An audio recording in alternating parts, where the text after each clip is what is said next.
Morning, my friends. Good morning. It is a great morning to be alive on a Wednesday, middle of the week. How are you feeling today? I'm good.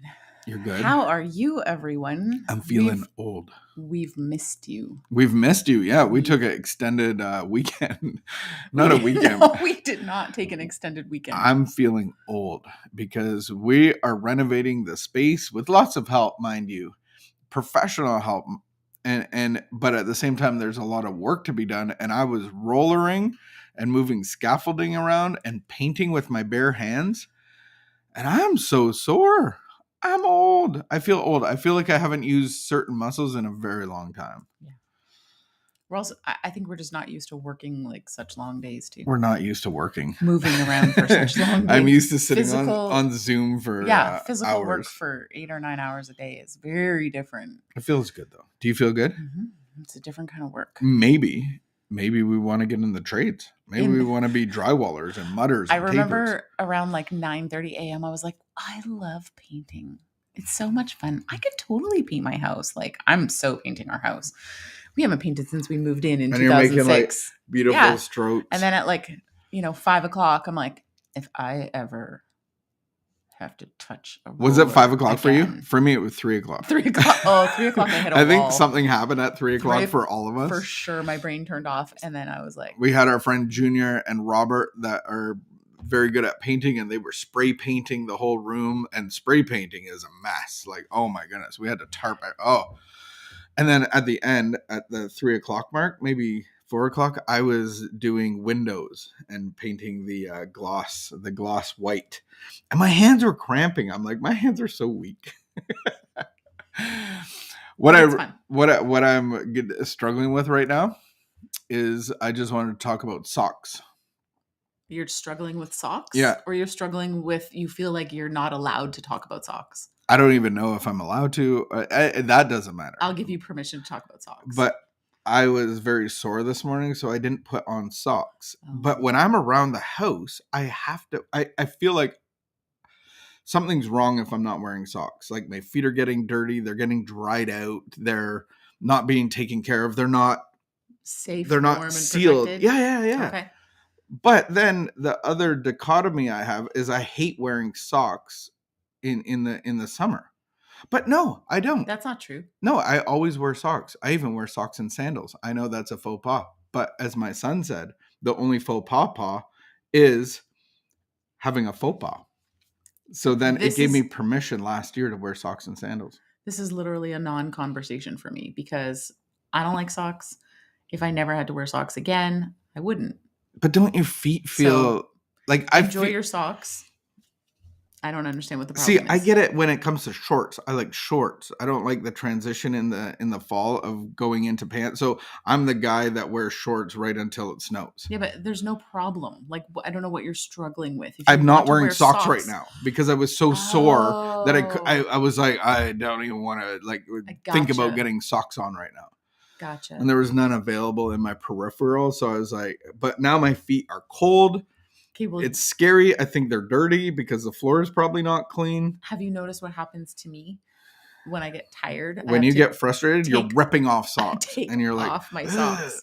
I noticed it at your parents' house when we're like visiting in the living room, and it's getting late, like 8:30, 9. The crack of 9. I start like ripping off my socks. I can't have these socks on my feet for one more minute. As long as you don't do that with your pants at my parents. Yeah. Oh, if I never have to wear socks again. I would never go to bed with socks on. If I lived somewhere that's a crime. That is a crime. If I lived somewhere that didn't have a winter climate, I don't think I would own socks. Like I think they wouldn't be in my drawer. Can you wear shoes without socks? No, that's the problem. Like I can't wear I like my running shoes, like I have a pair of sneakers that I could wear them without socks, but I couldn't wear them without socks to work out. The younger generation, I find that they wear shoes. They wear shoes without socks all the time. And it's to me, it's wrong. Like I could never do that in a million years. Hey, we got to chat. No socks for this girl. Flip flops all year long. See, I'm Team Selena. See, Selena, I wear sandals. Like if I could only wear sandals, I would. I wear the Birkenstocks. I know they're What? expensive, What are we reading today? I don't even know what date it is. but I wear socks in them because I have a freedom now because I feel that it doesn't matter, and I wear short socks. Because you're so close to 50. I'm you so can do close to whatever 50. you want. I can do whatever I want. And there's no smell. My feet don't get all cracked up. Like it's beautiful. Wearing socks and sandals, it's a beautiful thing. Our son told you that the only faux pas is having a faux pas, and I strongly disagree. What's Garen saying? I'm with you on the socks, but I cannot wear socks with sandals. I think we should just do it as an experiment around the house today. If you're feeling liberated, and you can't have the what's the toe piece? That's a flip flop. And that, my friends, is 6 minutes of socks. So thanks so much for joining us on the Ashes to Rubies conversational podcast on socks in recovery. It's just because I'm too sore to put on socks right now. And then my feet are feeling very chilly right now. But I would never go to bed with socks on. I got you. We got you. You can go to bed with your clothes on. And you do it all the time. I'm like, get out of my bed with your clothes on. You have a hoodie on. Like, how's that not choking you? As a child, I could fall asleep on the stairs. I could fall asleep on the floor. No. I could fall asleep anywhere. No, I have to be little clothing, pajamas. I fall asleep in moving vehicles all the time. All right. If I'm tired, that's it. Here we go on our morning meditation. We got Mocha and her nails need to be trimmed. All right, February the 9th. It would help my situation. This is you actually speaking. It would help my situation to know why the alcoholic drinks to excess, that everything around him is damaged in some way by his compulsion. Why? Why? Why would somebody do that? It's ridiculous. That is ridiculous. Like, why are you doing that? Hey, Mickey, I'm just going to go get some milk. Yeah. See you on I'm Monday. just going out for a pint. I'll be right back. And that's being honest. The milk one's a lie.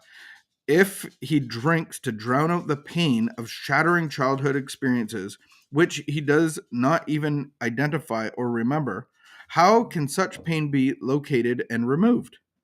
Like, just get that located and removed. Certainly not by us. We are amateurs. Oh, I should go. Okay. And emotionally involved amateurs at that. Oh, wow. I'm glad I'm reading this one today. Remember I called us amateurs and you got so mad at me? I know. That was a big fight, here a big podcast fight. You're the amateur. I know. I'm the one who said that. Emotionally involved amateur at that, my friend. It would take years and thousands of dollars worth of psychiatry. And even that, good luck. And even then the outcome would be uncertain. But at least the knowledge that he suffers should keep me from condemning him. That's good. Today's reminder. It is enough for me to know that the unhappy drinker can get help in Alcoholics Anonymous or any 12-step fellowship, where so many have found contented sobriety. It is enough for me to know that I can overcome my own confusion by using the Al-Anon program or my own 12-step program. So here's our quote. Let me conduct myself in my way in my life in such a way that I have no reason to reproach myself for making a bad decision worse, a bad situation worse. This, at least, is within my power to make it better. Yeah, those answers. We were just doing a meditation this morning with my sponsor, and we were talking all about this, about do we really have a choice? Are we, as drinkers, am I choosing to drink or not to drink? Am I choosing ease and comfort? And is that actually the delusion that I'm doing something for ease and comfort? And so how do you answer these questions? If the alcoholic wanted to be really honest, the reason that I was drinking is I need to actually say, I don't know. Like, I actually don't even know why I'm drinking, because I've Right. drank in every situation. I've celebrated, I've mourned, there is every There's situation. always a reason to drink. So the real reason You've is I actually have no clue why right. I'm drinking. You've used every reason to explain why you're drinking. And then you get into that whole idea of and thought process of choice. Am I actually making choices? We're not. I think as humans, we have very little choice in everything that we're doing. We've been raised into something. So I think choice is a thing that is an illusion for most of us. And then the whys, how do you like, and the whys is like, there's some childhood trauma that I'm drinking because of. But this other person doesn't have that, or this person does. And there's no reason why I'm drinking. It's because I'm alcoholic. And as soon as I started drinking, I can't stop drinking because there's a physical thing that's happening in me. Me and my sponsor were talking about this today. The life of addiction is ease and comfort, or the illusion of it. The spiritual life is that of suffering and of discipline. Very different lives. And then the shepherd has a rod and the staff that will comfort me. So in the recovered life, it guides me, it taps me on my nose, it turns me in certain ways. It's not a soother and a blanket and a bottle. In the addiction life, the rod and staff of alcohol keeps me from observing the spiritual malady. So it actually blinds me to the fear that's running my life, whether that's food, fill in the blank. And so the addiction rod and staff actually relieves me of the fear. It just doesn't take it away. The spiritual life, God actually takes that away. And now I enter a whole different life. So the whys all get answered in recovery, of why I was doing it in the first place. And I think at the end of the day, we can say, I don't have a reason, but I am alcoholic, and only God can make me non-alcoholic or recovered. Yeah. Yeah. There's no other way to figure it out. We can use our brain and our intellect as much as we want, but that doesn't necessarily make everything settle into like actually being able to have a transformed life. That has to come from God.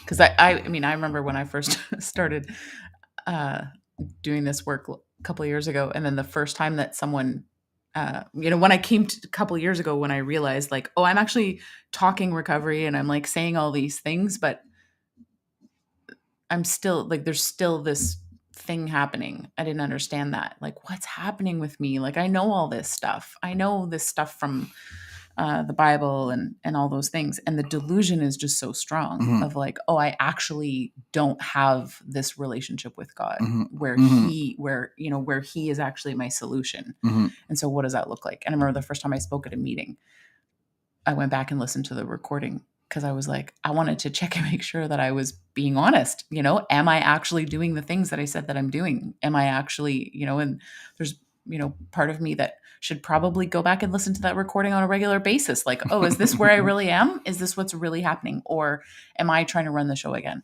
Am I trying to have all the answers again?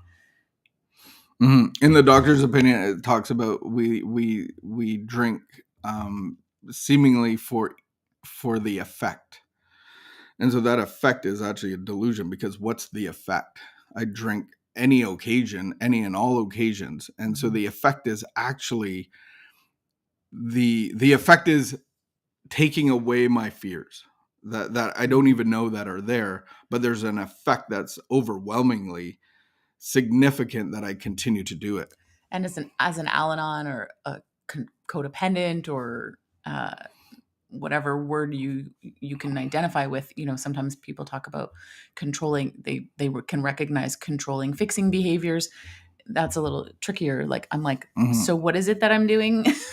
Like, even as we work on this project and I'm, helping with this project, I have all these happy, helpful suggestions that come up in my head, and so I often have to like bring those back to God God, is this like something that I actually need to speak up about? Like, should I say this, or do I just need to like keep my peace and be quiet and just show up and help? Like I often through my whole life thought I had better ideas. Mm-hmm. I thought I had great ideas, and the reality is like maybe they are really great ideas, but they're my ideas. They're not your ideas. Mm-hmm. They're not. And so do I always need to be giving you great ideas, or can I just trust that God's going to give you great ideas? That's good. The WHYS. All right. Keep the peace, be of good behavior, and we'll see you at noon. We have our recovery meeting. It is open to anybody seeking or in recovery or in addiction even. And Darlene is sharing today. Do you know what she's sharing on? Yeah, agnosticism. Agnosticism. Leaving God out of my life. The spiritual experience. The spiritual experience. All right. Thank you guys. Have a blessed afternoon. We'll see you at noon. Thanks for joining us. Keep the peace, be of good behavior. I hope to meet you both one day. Yeah.